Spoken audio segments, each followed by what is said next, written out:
თბილისი არენაზე საქართველოს საკალათბურთო A-ლიგის მე-6 შეხვედრა გაიმართა, რომელშიც ერთმანეთს საკალათბურთო კლუბი სოხუმი საქართველო და ვიქტორ სანიკიძის კალათბურთის აკადემია შეხვდნენ.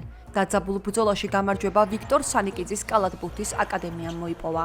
საკალათბურთო შეხვედრას აფხაზეთის ავტონომიური რესპუბლიკის მთავრობის თავმჯდომარე რუსლან აბაშიძემ მთავრობის წევრებთან ერთად დაესწრო.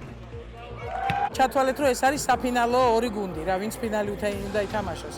სამწუხაროდ არ გამოგვივიდა დღეს თამაში, ალბათ იმისგან, რომ ძალიან გვინდოდა დღეს მოგება. პირველი მატჩი წავაგეთ 2 ქულით და დღეს გვინდოდა რევანში აგვეღო, მაგრამ არ გამოგვივიდა.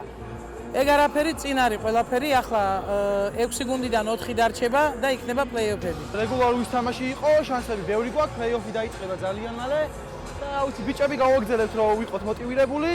ერთად დავდგეთ და აუცილებლად მოვიგებთ. ძალიან მადლობას გადავუხდი ყველა გულში მარტივას ვის მოვიდა თქვენს და კიდევით რომ უკეთეს თამაშს ჩავატარეთ. ჩვენი საყვარელი გუნდი სოხუმი საქართველო იბრძვის იმისათვის რომ გადავიდეს საქართველოს ჩემპიონატის სუპერლიგაში.